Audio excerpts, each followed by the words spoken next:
Great to have you tuned in. Today, we have a really exciting internal manufacturer duel. Today, we will be focusing on the topic of polishing.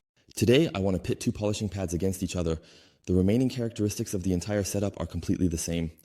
I want to test the foam pad against the wool pad with a polish to see how well the different structures or materials perform. And for that, today we have this Rupes special for a lot of fun. So, here we have the two variants. They will compete against each other today. Foam against wool pad. On one side we have the coarse wool polishing pad, and on the other side, the intermediate polishing foam pad. And I actually used both of them with the Rupes Coarse Mille variant. I found this coarse gel compound very interesting. We've already seen it in a video, and the whole process will happen in one step. We have already worked with both variants in one step, using both pads, and it worked well. Now I want to see if we notice any differences. What should we pay attention to? Are there perhaps differences in the finish? We will find that out together today. Here, the 15 is already ready. 125 mm, 1000 watt, right power. And now let's go to the vehicle. I have a really nice spot here on the vehicle that is ultra scratched, where we can wonderfully pit the two against each other. Foam against wool pad. Let's get started. And we will conduct the test on the hood. And now you might think that everything is actually quite relaxed regarding the scratches. Let's go over here because there's a nice area where we can use this wonderfully. And it looks like this. So I really have massive scratches on it. I can also take a look from the side with you. It's really absolutely intense. Today we want to work out these severe damages with the coarse wool polishing pad and the intermediate polishing foam pad. Let's see how we can polish evenly, same time, same paths. I need to take a close look at the beginning to ensure that it is as equal as possible in order to achieve a good result for both you and me. And now let's take a look at how this works. As you can see, there are massive damages on it. Right, a really heavy scratch as well. Also quite a lot in terms of quantity. So I'm curious to see how they will perform here. Let's get started. I will now make exactly 2 cross passes. That means once this way, once up and down, then left, right, up and down. And with that, we actually have a nice even processing of this entire polishing topic. I will just make a circle for the amount of polish so that it is even.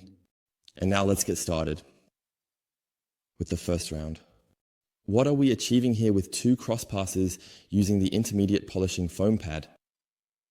This pad is specifically designed to enhance the surface finish by evenly distributing the polish. First, we distribute it on level 2, ensuring that the entire surface is covered uniformly. Now we get started and polish it out meticulously, applying consistent pressure throughout the process. But we won't look at the result just yet. Let's first move over to the other side, where we will continue this careful and precise polishing technique. We can also polish it out directly with a cloth. Using the same polish here, we don't need to do any special treatment now. So good. As you can see here, you already have a little impression. I won't change the camera now so that we can watch the final together afterwards, but I will switch to the wool pad now. Again, we apply it nicely, in the center. Let's make our circle again. There are definitely differences between foam and wool. You just need to be a bit more careful here. It generates significantly more heat, also due to the distribution of the polish. Now let's put this ring back on. And I will distribute it on level 2, and then go to the highest level and move it evenly over the surface. However, make sure to watch the earlier videos on the topic, where I go into detail about the differences, but I will also give you a few tips on the differences between the 2 pads. We'll start again up here. I'll distribute it briefly. Like this, also here, and now again. 10 seconds per section. I'll start again up here.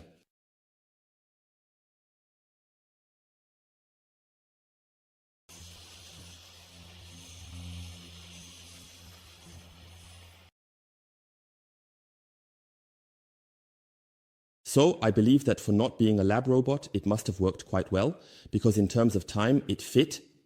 And in terms of the paths, it fit. And now we will also polish this side and take a look at the difference that the pad has made. And that's why, when you work with a wall pad, level 6 is really extreme. You can start by using a slightly lower speed to get a feel for it. This was not a polishing guide on how you should do it exactly, but I want the properties of the system, that is the polishing system, to be as consistent as possible. This means I polish with both pads at level 6. Same pressure, same time, same speed, in order to clearly see a difference between the two polishing results so that you really get a nice precise outcome. Now 2 cross passes. So now I'll just do it this way. I'll just take the middle part away and let's see how the results look. For this, I will also take my lamp out of the tripod. Now let's take a look at this together. So, how does it look? Just remember, this was purely a comparison of polishing pads, not a polishing tutorial. First, what we can already see is just through the ceiling light with the foam pad. Now, let's focus on the gloss and clarity. I think we have a clear difference. In clarity here, look here, this is a really nice, vibrant blue. Even if we just focus on this lamp here, we have really beautiful clear colors with no haze in them. Now let's take the same lamp up here to the side, and there we can see that we have used the wall pad in this configuration with level 6. As mentioned, this is not a polishing tutorial, but rather a pure comparison of polishing pads.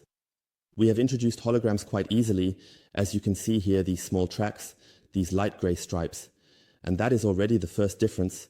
That means if you really apply maximum pressure here, demanding the maximum cut from these pads, then you will see that a foam pad definitely works clearer than a wall pad in these 2 cross paths at level 6.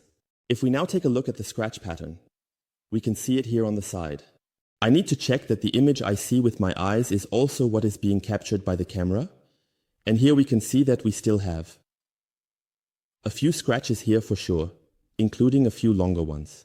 I'm now specifically looking at the screen so that I can assess it accurately. I don't want to say anything here that you can't see, so over here it looks very, very good. Indeed, here we have another scratch pattern which has really been left much more pronounced at level 2001. I hope you can see it. I can step back a bit with the lamp, and if you look at the middle now, it definitely looks different. And here on the side, you can see, I'm looking closely now. It really looks very, very good. We are no longer talking about the holograms, but about the scratches here towards the tape, which become more pronounced because you are applying some pressure there. So I am not assessing these areas, but only from here on. And here you can see that with the wool pad, it really looks very, very good.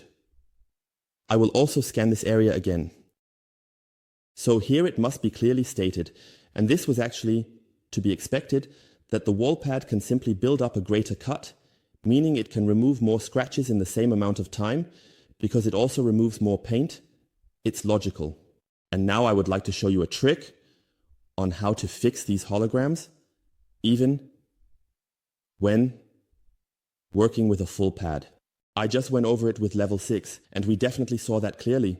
Okay, those are some really intense holograms. It can get worse, but it was definitely the case that we need to polish it again with finish. We polished at level 6 to achieve the maximum cut. Now let's lower the speed a bit. I'll distribute it again briefly. There should still be enough polish left. And now we only use the pressure that the machine exerts on the surface through its own weight. We simply hold it steady to ensure it runs smoothly, but we do not apply any additional pressure. You create a significantly higher cut when you apply pressure, but now we are going to reduce the pressure and move from the speed to level 4. This is my tip for you and for all the 15 users out there. And now we will glide over it again and see if we can get rid of this haze that has formed.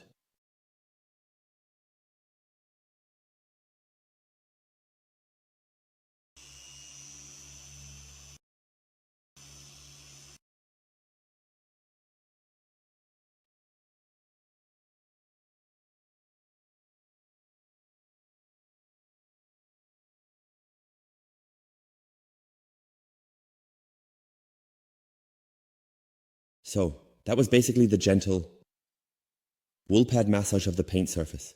And now let's see if we can make this difference visible.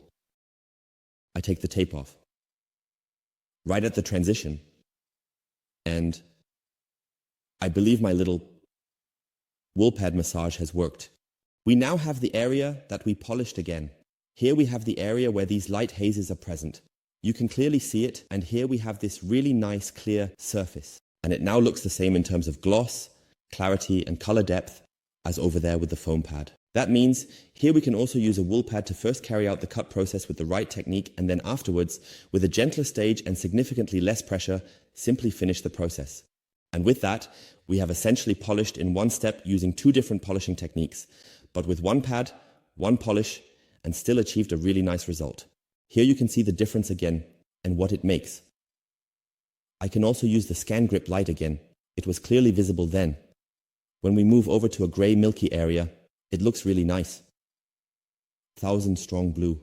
So very, very good to see, and it worked wonderfully. Yes, the ceiling lamp is almost better here when it comes to haze. So it's very clear to see here. Today we have a really nice comparison. This one-step polish works really, really well. Foam pad versus wool pad. You have seen the clear differences. 2001 gloss cut option. But we can also go directly into the finish here with a wool pad, using the right technique, slightly reducing the speed, and taking off some pressure to simply create the absolute finish. So that is also possible. Just because it is a full pad, doesn't mean that you will constantly be putting holograms into the paint if you handle it carefully. If you want to achieve the maximum cut, you will need to apply some pressure and increase the speed. However, make sure to pay attention to temperatures, because here, in the wool pad, the temperature builds up much, much faster. So definitely pay attention to that. My goal in this video wasn't to provide you with the perfect polishing guide, but rather to compare these two pads, and we clearly saw the differences in what such a pad can achieve and what you can rely on. And that needs to be tested. Not every vehicle or paint surface will react the same way as mine does right now. It may be that the scratches remain more pronounced for you because your paint might be harder, or perhaps all the scratches are already gone with this pad for you because your paint is softer, so you just have to try it out. That's why I'm showing you the comparison now on my vehicle. And I have to say, I really get along well with both pads. So generally, I also work well with foam pads or even with a wool pad. Once you have worked on it a bit, you can really achieve beautiful results. You saw that we didn't need to use another foam pad afterwards. However, if you want to use a foam pad afterwards to achieve the finish, that's no problem at all. But if you just try it out a bit and reduce the speed, you can also achieve a really good finish with a wool pad. And that's why you see polishing again. There is no fixed guide, no set procedures, and no specific pad selections. You can put it together in your own way, find your style, and just try out different things. Foam pad versus full pad. Write your opinion down below. Have you ever used a 1V pad here? How satisfied are you with it? Are you more of a pad team or a polish team? Do you really go for the toughest abrasive pastes, or do you say, no, I'll just use my heavy cut polish from the foam pad, which I'm really satisfied with, but I'll just support it with a full pad or microfiber? So I'm really excited. Write your thoughts down below as well. Here, this is going out, and to all polishing fans, there are many, many more videos to come. Until then, folks, you're Sebastian. Bye and have fun trying it out, and don't break anything. Bye, everyone.